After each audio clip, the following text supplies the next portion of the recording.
remain seated, we all pray for your book.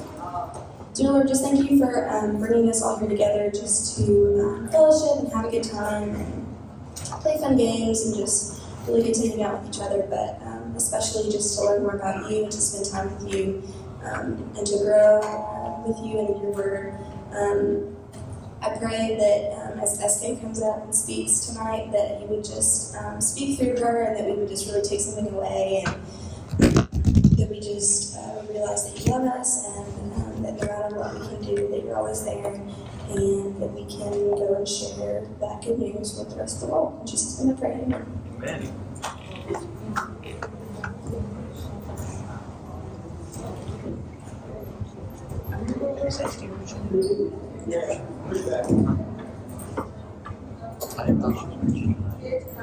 SK, you're gonna have to move away from that speaker. Sir? Sir? Cool announcement. What's up, guys? Those who don't know me, I'm SK. If you haven't met, I love to meet you afterwards.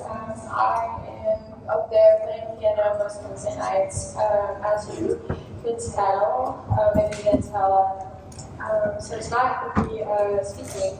And I'm going to be speaking about the book of Jonah, which, if you don't know about Jonah, we'll learn about him in a second. But before we start, I thought it would be fun if I taught you all a Bible verse to kind of get our heart prepared and ready for tonight. So I'll give you a little background before we get the verse on the screen. My grandmother is 96 years old and she is kicking it. Oh dang, but she's a little crazy.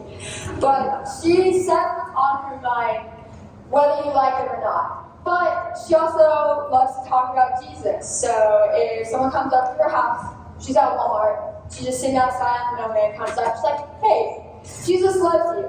And she'll teach them a Bible verse with hand motions. So I thought that we would do that tonight to kind of get us ready. So the verse should be in the PowerPoint. It's this verse. It's Proverbs 3:5-6, and it says, "Trust in the Lord with all of your heart, and lean not on your own understanding, but in all your ways acknowledge Him, and He will make your path straight." So I thought I'd teach it to y'all. Please do it with me. Please don't make me look like silly, because I already am silly. So let's just be silly together.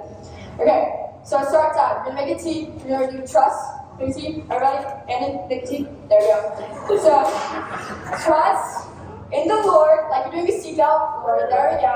In all of your heart. I don't know which way your heart is. I feel the anatomy. So trust the Lord in all your heart. Oh, and lean not. Okay, ready? So again, lean not. Yeah, that's good too. On your own understanding. But in all of your ways, acknowledge Him. And He will make your path straight. All right, y'all got it? Y'all didn't forget already. So one more time. All right, I want y'all to say it with me, right? We're in full speed. You ready? I'm ready. Okay, ready? Proverbs 3:5-6. Ready? Trust in the Lord in all of your heart, and lean not on your own understanding, but in all your ways acknowledge Him, and He will make your path straight. Good job, cool. So let's jump on in.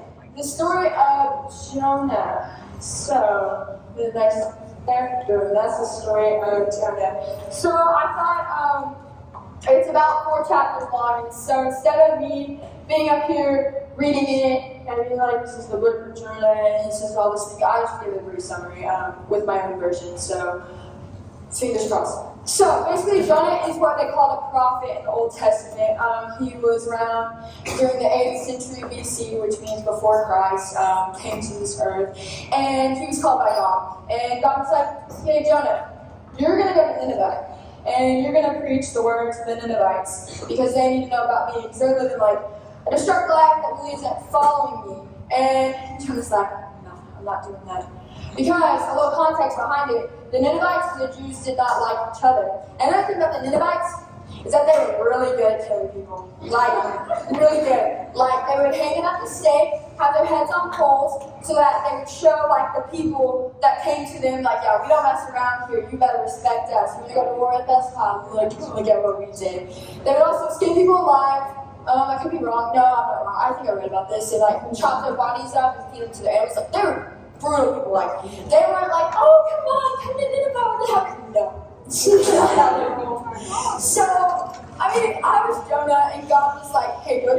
Greek's house and tell them about me, or they'll probably kill you on sight. I probably would be a little hesitant as well. So Jonah's like, nah, man, I'm going to Tarshish. Tarshish is in the opposite direction, like complete opposite direction. And so he thinks, he's like, okay, I'm going to Tarshish, and God's not going to notice me. He does.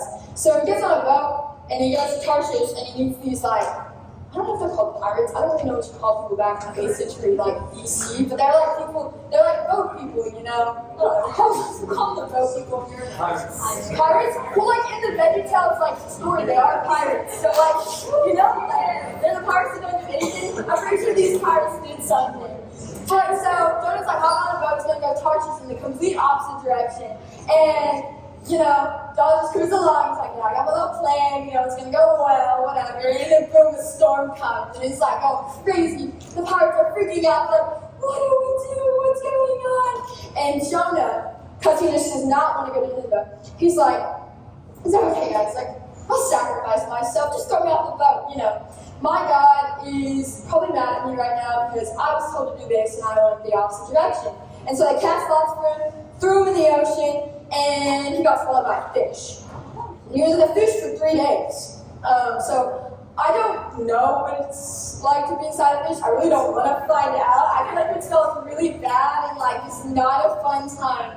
But so in chapter 2, we get this point, and Jonah basically prays to God. And I won't read this because I can't quote this, and I think it's pretty good. I don't know. It says, so I called out to the Lord in my distress, and he answered me. Out of the belly of Sheol I cried, and you heard my voice.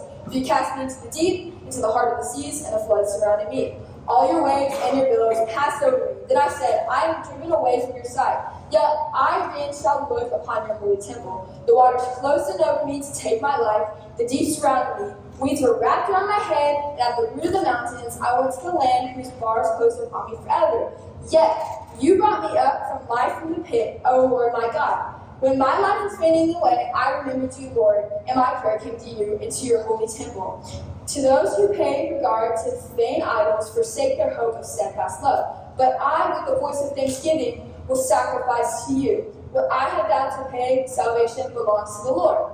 And once I finish praying this, the very next verse, verse 10 says, and the Lord spoke to the fish, and it vomited Jonah out upon the dry land. So, praying to God. Now he's on the dry land, probably smells so gross. Because he's just in a fish for 3 days. Don't even want to imagine that. And so God's like, okay, Jonah, it's time to go to Nineveh. So Jonah's like, okay, God, I'll go to Nineveh. Be God to me. So Jonah goes to Nineveh, and he's there. And God's like, all right, go preach to these people. And Jonah's like, okay, preach to these people. Let me find out exactly what he says. So, let's set the scene a little bit. I'm Jonah, God and Ninevites, okay? Y'all don't know about God. Y'all running around in the way, look crazy, look rambunctious. I get up here. I'm about to bring the word to y'all, okay? So just think about it. No revelation of Christ. How do you think you would respond after I spoke about this? Here's my life-changing story about God. 40 more days in Egypt, and Nineveh shall be overturned.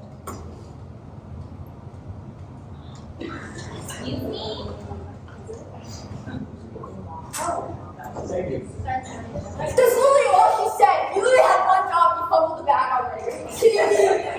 Come on, Jonah. So he's like, oh, and like, how would you react? That tells you how would you react when you heard that.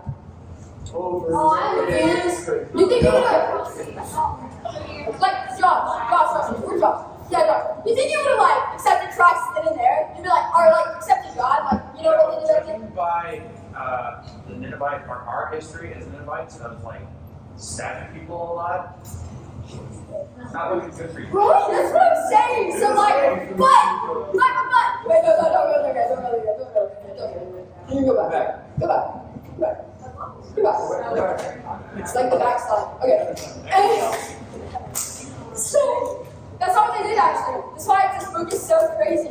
They fell down and they like gave their all to God right there. It was crazy, guys. Like that's insane. Even their cows did. Yeah. Yeah, it's love. So anywho, I bring it. So anywho, this happens, It's not what Jonah's expecting, because he didn't really want to do what he didn't want to do. So Jonah gets angry, he goes up to a hill, like on the side of town, he's sitting there. And just imagine, it's like, let's say like mid-August, okay? Like, it's like 90 degrees outside, and it's so hot, you have to just sit outside for some reason, and you're just burning up. That's why it was like in the desert, probably not. I don't know. But Jonah's just angry, just sulking, and he's like angry, he's like, I can't believe God wants to save people, He doesn't seem like a funny guy, honestly, to be around. But, God is very merciful, he's very compassionate, He just does at our worst, He loves us still. So, He has compassion, He gives Jonah a little, shaken tree, that's words. A little shaded tree, Jonah's a little happy, he's like, okay, I have a shaded tree, I'm gonna sit up on this hill, whatever. And then the next day, God sends a worm, and the tree dies. It died. Oh my goodness. And Jonah's furious. And God's like, oh, really, Jonah, you care more. Basically, he's like, you care more about yourself than you do about other people. You care more about a tree than me saving people. And that's where the book ends. There's no answer. It's just that question. And so, now that's the summary of Jonah. Did I do a good job? Is there any unclear down?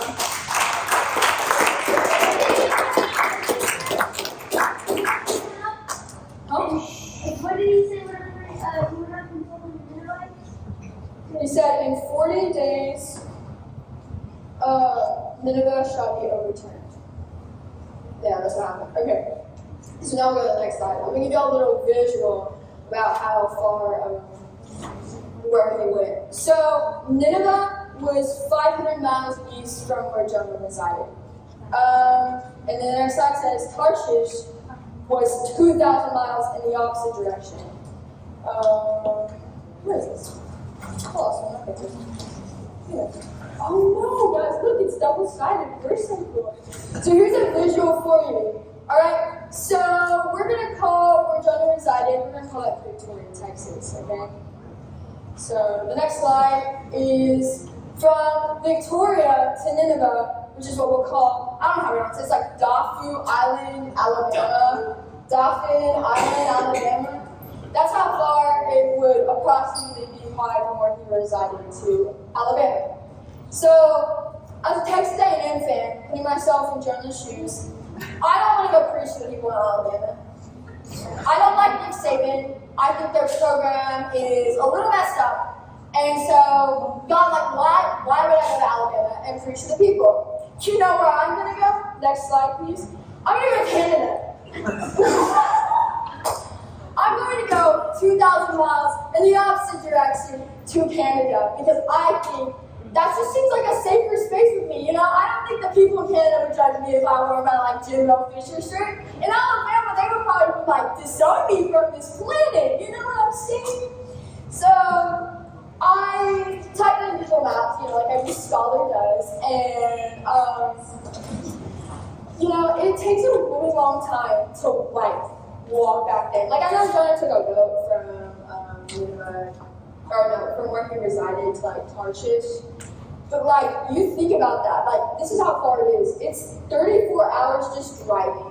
I tried to do a calculation. I don't know how fast the boats go, but Google Maps has a bicycle option. And it said it was 216 hours on the bicycle. So he had some time to think, on his way. Let's see what's next. I don't know how to keep. I'm kind of all over the place, man. Come on, that's so fun.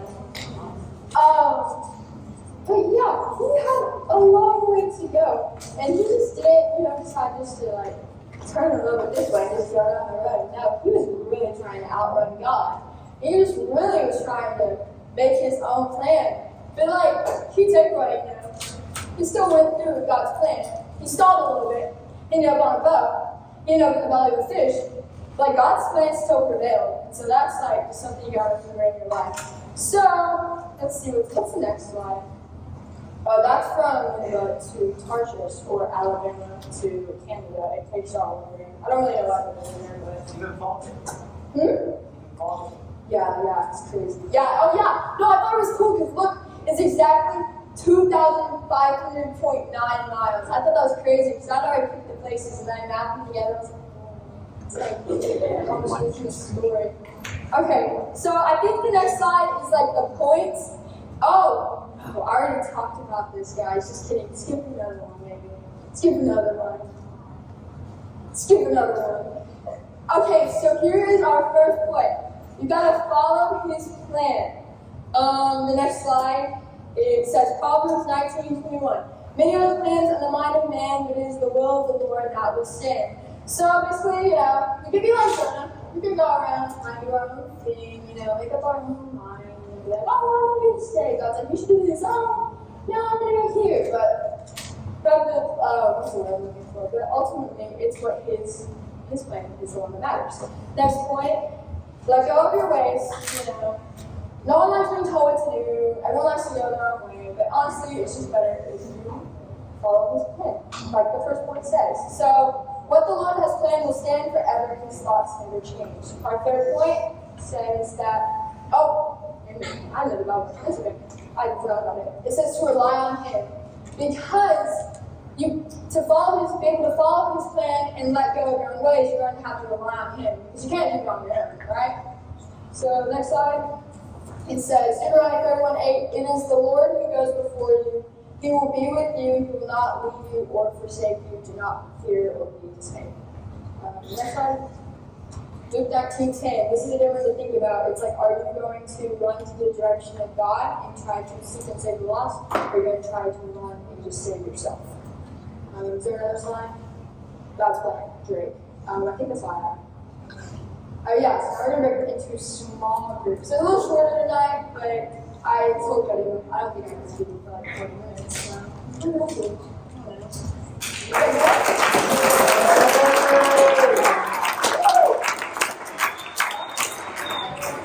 Oh, let's do this 5 more seconds. That's a great idea. I think we should all stand up. Yes. Okay. Proverbs 3:4. Don't come like that. You want to do it?